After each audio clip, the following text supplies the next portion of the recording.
नमस्कार दोस्तों, किस्से कहानियाँ में आपका स्वागत है। आज हम सुनेंगे मुंशी प्रेमचंद द्वारा लिखी कहानी बालक। गंगू को लोग ब्राह्मण कहते हैं और वह अपने को ब्राह्मण समझता भी है। मेरे सईस और खिदमतगार मुझे दूर से सलाम करते हैं। गंगू मुझे कभी सलाम नहीं करता। वह शायद मुझसे पालागन की आशा रखता है। मेरा जूठा गिलास कभी हाथ से नहीं छूता और ना मेरी कभी इतनी हिम्मत हुई कि उससे पंखा झलने को कहूँ। जब मैं पसीने से तर होता हूँ और वहाँ कोई दूसरा आदमी नहीं होता तो गंगू आप ही आप पंखा उठा लेता है, लेकिन उसकी मुद्रा से यह भाव स्पष्ट प्रकट होता है कि मुझ पर कोई एहसान कर रहा है और मैं भी ना जाने क्यों फौरन ही उसके हाथ से पंखा छीन लेता हूँ। उग्र स्वभाव का मनुष्य है, किसी की बात नहीं सह सकता। ऐसे बहुत कम आदमी होंगे जिनसे उसकी मित्रता हो, पर सईस और खिदमतगार के साथ बैठना शायद वह अपमानजनक समझता है। मैंने उसे किसी से मिलते जुलते नहीं देखा। आश्चर्य यह है कि उसे भंग बूटी से प्रेम नहीं, जो इस श्रेणी के मनुष्यों में एक असाधारण गुण है। मैंने उसे कभी पूजा पाठ करते या नदी में स्नान करते नहीं देखा। बिल्कुल निरक्षर है, लेकिन फिर भी वह ब्राह्मण है और चाहता है कि दुनिया उसकी प्रतिष्ठा तथा सेवा करे। और क्यों न चाहे, जब पुरखों की पैदा की हुई संपत्ति पर आज भी लोग अधिकार जमाए हुए हैं और उसी शान से मानो खुद पैदा किए हों, तो वह क्यों उस प्रतिष्ठा और सम्मान को त्याग दे जो उसके पुरखों ने संचय किया था। यह उसकी बपौती है। मेरा स्वभाव कुछ इस तरह का है कि अपने नौकरों से बहुत कम बोलता हूँ। मैं चाहता हूँ जब तक मैं खुद ना बुलाऊं कोई मेरे पास ना आए। मुझे यह अच्छा नहीं लगता कि जरा सी बातों के लिए नौकरों को आवाज देता फिरूं। मुझे अपने हाथ से सुराही से पानी उड़ेल लेना, अपना लैंप जला लेना, अपने जूते पहन लेना या अलमारी से कोई किताब निकाल लेना, इससे कहीं ज्यादा सरल मालूम होता है कि हींगन और मैकू को पुकारूं। इससे मुझे अपनी स्वेच्छा और आत्मविश्वास का बोध होता है। नौकर भी मेरे स्वभाव से परिचित हो गए हैं और बिना जरूरत मेरे पास बहुत कम आते हैं। इसलिए एक दिन जब प्रातःकाल गंगू मेरे सामने आकर खड़ा हो गया तो मुझे बहुत बुरा लगा। ये लोग जब आते हैं तो पेशगी हिसाब में कुछ मांगने के लिए या किसी दूसरे नौकर की शिकायत करने के लिए। मुझे ये दोनों ही बातें अत्यंत अप्रिय हैं। मैं पहली तारीख को हर एक का वेतन चुका देता हूँ और बीच में जब कोई कुछ मांगता है तो क्रोध आ जाता है। कौन 2-2, 4-4 रुपए का हिसाब रखता फिरे। फिर जब किसी को महीने भर की पूरी मजूरी मिल गई तो उसे क्या हक है कि उसे 15 दिन में खर्च कर दे और ऋण या पेशगी की शरण ले। और शिकायतों से तो मुझे घृणा है। मैं शिकायतों को दुर्बलता का प्रमाण समझता हूँ या ठकुर सुहाती की क्षुद्र चेष्टा। मैंने माथा सिकोड़ कर कहा, क्या बात है, मैंने तो तुम्हें बुलाया नहीं। गंगू के तीखे अभिमानी मुख पर आज कुछ ऐसी नम्रता, कुछ ऐसी याचना, कुछ ऐसा संकोच था कि मैं चकित हो गया। ऐसा जान पड़ा वह कुछ जवाब देना चाहता है मगर शब्द नहीं मिल रहे हैं। मैंने जरा नम्र होकर कहा, आखिर क्या बात है, कहते क्यों नहीं? तुम जानते हो यह मेरे टहलने का समय है, मुझे देर हो रही है। गंगू ने निराशा भरे स्वर में कहा, तो आप हवा खाने जाएं, मैं फिर आ जाऊंगा। यह अवस्था और भी चिंताजनक थी। इस जल्दी में तो वह एक क्षण में अपना वृतांत कह सुनाएगा। वह जानता है कि मुझे ज्यादा अवकाश नहीं है। दूसरे अवसर पर तो दुष्ट घंटों रोएगा। मेरे कुछ लिखने पढ़ने को तो वह शायद कुछ काम समझता हो, लेकिन विचार को, जो मेरे लिए सबसे कठिन साधना है, वह मेरे विश्राम का समय समझता है। वह उसी वक्त आकर मेरे सिर पर सवार हो जाएगा। मैंने निर्दयता के साथ कहा, क्या कुछ पेशगी मांगने आए हो? मैं पेशगी नहीं देता। जी नहीं सरकार, मैंने तो कभी पेशगी नहीं मांगा। तो क्या किसी की शिकायत करना चाहते हो? मुझे शिकायतों से घृणा है। जी नहीं सरकार, मैंने तो कभी किसी की शिकायत नहीं की। गंगू ने अपना दिल मजबूत किया। उसकी आकृति से स्पष्ट झलक रहा था, मानो वह कोई छलांग मारने के लिए अपनी सारी शक्तियों को एकत्र कर रहा हो, और लड़खड़ाती हुई आवाज में बोला, मुझे आप छुट्टी दे दें, मैं आपकी नौकरी अब ना कर सकूंगा। यह इस तरह का पहला प्रस्ताव था जो मेरे कानों में पड़ा। मेरे आत्माभिमान को चोट लगी। मैं जब अपने को मनुष्यता का पुतला समझता हूँ, अपने नौकरों को भी कटु वचन नहीं कहता, अपने स्वामित्व को यथासाध्य म्यान में रखने की चेष्टा करता हूँ, तब मैं इस प्रस्ताव पर क्यों न विस्मित हो जाता। कठोर स्वर में बोला, क्यों, क्या शिकायत है? आपने तो हुजूर जैसा अच्छा स्वभाव पाया है वैसा क्या कोई पाएगा, लेकिन बात ऐसी आ पड़ी है कि अब मैं आपके यहाँ नहीं रह सकता। ऐसा ना हो कि पीछे से कोई बात हो जाए तो आपकी बदनामी हो। मैं नहीं चाहता कि मेरी वजह से आपकी आबरू में बट्टा लगे। मेरे दिल में उलझन पैदा हुई। जिज्ञासा की अग्नि प्रचंड हो गई। आत्मसमर्पण के भाव से बरामदे में पड़ी हुई कुर्सी पर बैठकर बोला, तुम तो पहेलियां बुझवा रहे हो, साफ साफ क्यों नहीं कहते, क्या मामला है? गंगू ने बड़ी नम्रता से कहा, बात यह है कि वह स्त्री जो अभी विधवा आश्रम से निकाल दी गई है, वह गोमती देवी। वह चुप हो गया। मैंने अधीर होकर कहा, हाँ, निकाल दी गई है, तो फिर तुम्हारी नौकरी से उससे क्या संबंध? गंगू ने जैसे अपने सिर का भारी बोझ जमीन पर पटक दिया। मैं उससे ब्याह करना चाहता हूँ बाबूजी। मैं विस्मय से उसका मुंह ताकने लगा। यह पुराने विचारों का पोंगा ब्राह्मण, जिसे नई सभ्यता की हवा तक ना लगी, उस कुल्टा से विवाह करने जा रहा है जिसे कोई भला आदमी अपने घर में कदम भी ना रखने देगा। गोमती ने मोहल्ले के शांत वातावरण में थोड़ी सी हलचल पैदा कर दी। कई साल पहले वह विधवाश्रम में आई थी। 3 बार आश्रम के कर्मचारियों ने उसका विवाह करा दिया था, पर हर बार वह महीने 15 दिन के बाद भाग आई थी। यहाँ तक कि आश्रम के मंत्री ने अब की बार उसे आश्रम से निकाल दिया था। तब से वह इसी मोहल्ले में एक कोठरी लेकर रहती थी और सारे मोहल्ले के शोहदों के लिए मनोरंजन का केंद्र बनी हुई थी। मुझे गंगू की सरलता पर क्रोध भी आया और दया भी। इस गधों को सारी दुनिया में कोई स्त्री ही ना मिलती थी जो इससे ब्याह करने जा रहा है। जब वह 3 बार पतियों के पास से भाग आई तो इसके पास कितने दिन रहेगी? कोई गांठ का पूरा आदमी होता तो एक बात भी थी, शायद साल 6 महीने टिक जाती। यह तो निपट आँख का अंधा है। 1 सप्ताह भी तो निभाना होगा। मैंने चेतावनी के भाव से पूछा, तुम्हें स्त्री की जीवन कथा मालूम है? गंगू ने आंखों देखी बात की तरह कहा, सब झूठ है सरकार। लोगों ने हक ना हक उसको बदनाम कर दिया है। क्या कहते हो? वह 3 बार अपने पतियों के पास से नहीं भाग गई? उन लोगों ने उसे निकाल दिया तो क्या करती? कैसे बुद्धू आदमी हो, कोई इतनी दूर से आकर विवाह करके ले जाता है, हजारों रुपए खर्च करता है, इसलिए कि औरत को निकाल दे। गंगू ने भावुकता से कहा, जहाँ प्रेम नहीं है हुजूर, वहाँ कोई स्त्री नहीं रह सकती। स्त्री केवल रोटी कपड़ा ही नहीं चाहती, कुछ प्रेम भी तो चाहती है। वे लोग समझते होंगे कि हमने एक विधवा से विवाह करके उसके ऊपर कोई बहुत बड़ा एहसान किया है। चाहते होंगे कि तन मन से वह उनकी हो जाए, लेकिन दूसरे को अपना बनाने के लिए पहले आप उसका बन जाना पड़ता है हुजूर। यह बात है। फिर उसे एक बीमारी भी है, उसे कोई भूत लगा हुआ है। यह कभी कभी बकझक करने लगती है और बेहोश हो जाती है। और तुम ऐसी स्त्री से विवाह करोगे? मैंने संदिग्ध भाव से सिर हिलाकर कहा। समझ लो जीवन कड़वा हो जाएगा।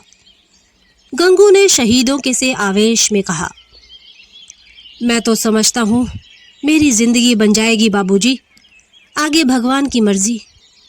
मैंने जोर देकर पूछा, तो तुमने तय कर लिया है? हाँ हुजूर। तो मैं तुम्हारा इस्तीफ़ा मंजूर करता हूँ। मैं निरर्थक रूढ़ियों और व्यर्थ के बंधनों का दास नहीं हूँ, लेकिन जो आदमी एक दुष्टा से विवाह करे उसे अपने यहाँ रखना वास्तव में जटिल समस्या थी। आए दिन टंटे बखेड़े होंगे, नई नई उलझनें पैदा होंगी। कभी पुलिस दौड़ लेकर आएगी, कभी मुकदमे खड़े होंगे, संभव है चोरी की वारदातें भी हो। इस दलदल से दूर रहना ही अच्छा। गंगू क्षुधा पीड़ित प्राणी की भांति रोटी का टुकड़ा देखकर उसकी ओर लपक रहा है। रोटी जूठी है, सूखी हुई है, खाने योग्य नहीं है। इसकी उसे परवाह नहीं। उसको विचार बुद्धि से काम लेना कठिन था। मैंने उसे अब पृथक कर देने ही में अपनी कुशल समझी। 5 महीने गुजर गए। गंगू ने गोमती से विवाह कर लिया था और उसी मोहल्ले में एक खपरेल का मकान लेकर रहता था। वह अब चाट का खोमचा लगाकर गुजर बसर करता था। मुझे जब कभी बाजार में मिल जाता तो मैं उसका कुशल क्षेम पूछता। मुझे उसके जीवन से विशेष अनुराग हो गया था। यह एक सामाजिक प्रश्न की परीक्षा थी, सामाजिक ही नहीं, मनोवैज्ञानिक भी। मैं देखना चाहता था इसका परिणाम क्या होता है। मैं गंगू को सदैव प्रसन्न मुख देखता। समृद्धि और निश्चिंतता के मुख पर जो एक तेज और स्वभाव में जो एक आत्मसम्मान पैदा हो जाता है, वह मुझे यहाँ प्रत्यक्ष दिखाई देता था। रुपए 20 आने की रोज बिक्री हो जाती थी। इसमें लागत निकालकर 8-10 आने बच जाते थे। यही उसकी जीविका थी। किंतु इसमें किसी देवता का वरदान था, क्योंकि इस वर्ग के मनुष्यों में जो निर्लज्जता और विपन्नता पाई जाती है, इसका वहाँ चिन्ह तक न था। उसके मुख पर आत्मविकास और आनंद की झलक थी, जो चित्त की शांति से ही आ सकती थी। एक दिन मैंने सुना कि गोमती गंगू के घर से भाग गई है। कह नहीं सकता क्यों। मुझे इस खबर से एक विचित्र आनंद हुआ। मुझे गंगू के संतुष्ट और सुखी जीवन पर एक प्रकार की ईर्ष्या होती थी। मैं उसके विषय में किसी अनिष्ट की, किसी घातक अनर्थ की, किसी लज्जास्पद घटना की प्रतीक्षा करता था। इस खबर से ईर्ष्या को सांत्वना मिली। आखिर वही बात हुई जिसका मुझे विश्वास था। आखिर बच्चा को अपनी अदूरदर्शिता का दंड भोगना ही पड़ा। अब देखें बच्चा कैसे मुंह दिखाते हैं। अब आंखें खुलेंगी और मालूम होगा कि लोग जो उन्हें इस विवाह से रोक रहे थे, उनके कैसे शुभचिंतक थे। उस वक्त तो ऐसा मालूम होता था मानो आपको कोई दुर्लभ पदार्थ मिला जा रहा हो, मानो मुक्ति का द्वार खुल गया है। लोगों ने कितना कहा कि यह स्त्री विश्वास के योग्य नहीं है, कितनों को दगा दे चुकी है, तुम्हारे साथ भी दगा करेगी, लेकिन इन कानों पर जूं तक ना रहेंगी। अब मिले तो ज़रा उनका मिजाज पूछूं। कहूँ, क्यों महाराज, देवी जी का यह वरदान पाकर प्रसन्न हुए या नहीं? तुम तो कहते थे वह ऐसी है और वैसी है। लोग उस पर केवल दुर्भावना के कारण दोष आरोपित करते हैं। अब बतलाओ किसकी भूल थी? उसी दिन संयोगवश गंगू से बाजार में भेंट हो गई। घबराया हुआ था, बदहवास था, बिल्कुल खोया हुआ। मुझे देखते ही उसकी आंखों में आंसू भर आए।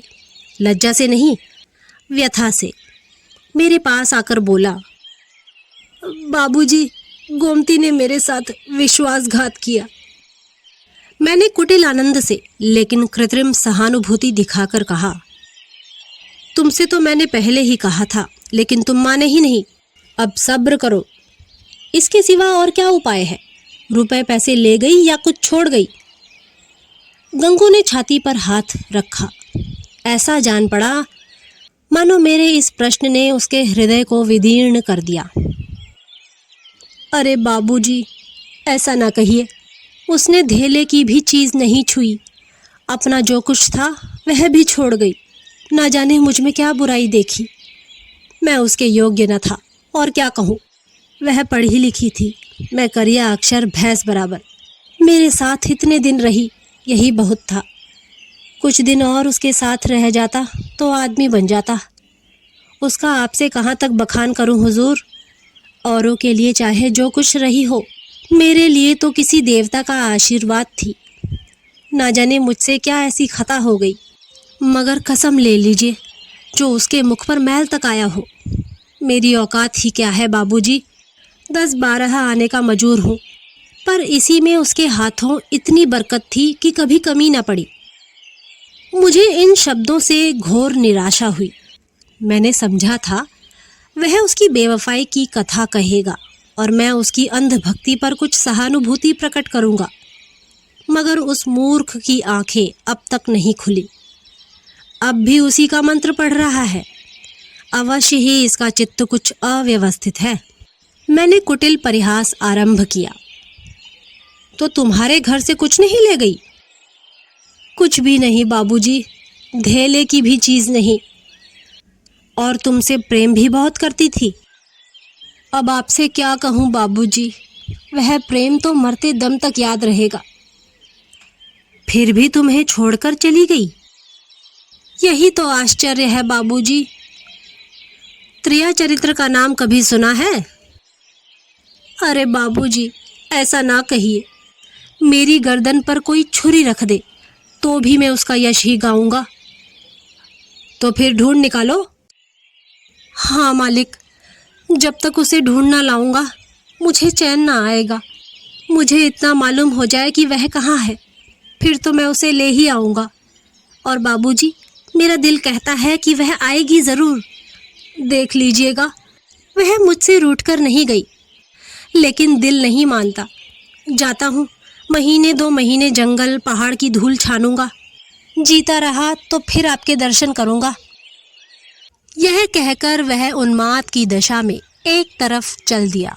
इसके बाद मुझे एक ज़रूरत से नैनीताल जाना पड़ा, सैर करने के लिए नहीं। 1 महीने के बाद लौटा और अभी कपड़े भी ना उतारने पाया था कि देखता हूँ गंगू एक नवजात शिशु को गोद में लिए खड़ा है। शायद कृष्ण को पाकर नंद भी इतने पुलकित ना हुए होंगे। मालूम होता था उसके रोम रोम से आनंद फूटा पड़ता है। चेहरे और आंखों से कृतज्ञता और श्रद्धा की राख से निकल रहे थे। कुछ वही भाव था जो किसी क्षुधा पीड़ित भिक्षुक के चेहरे पर भरपेट भोजन करने के बाद नजर आता है। मैंने पूछा, कहो महाराज, गोमती देवी का कुछ पता लगा?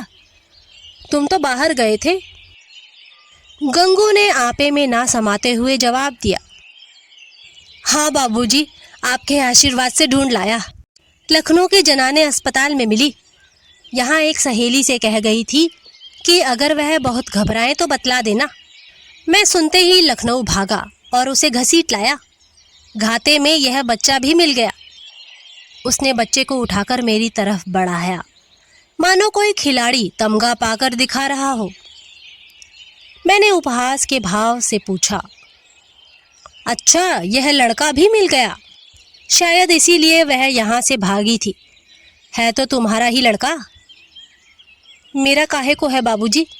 आपका है, भगवान का है। तो लखनऊ में पैदा हुआ?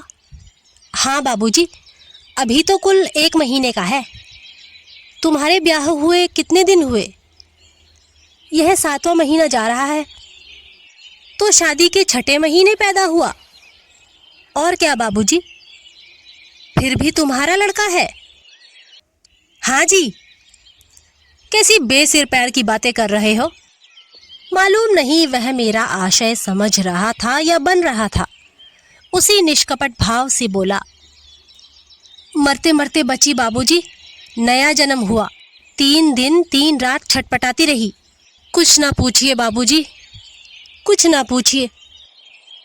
मैंने अब जरा व्यंग्य भाव से कहा, लेकिन 6 महीने में लड़का होते आज ही सुना। यह चोट निशाने पर जा बैठी। मुस्कुराकर बोला, अच्छा वह बात, मुझे तो उसका ध्यान भी नहीं आया। इसी भय से तो गोमती भागी थी। मैंने कहा, गोमती, अगर तुम्हारा मन मुझसे नहीं मिलता तो तुम मुझे छोड़ दो, मैं अभी चला जाऊंगा और फिर कभी तुम्हारे पास ना आऊँगा। तुमको जब कुछ काम पड़े तो मुझे लिखना, मैं भरसक तुम्हारी मदद करूँगा।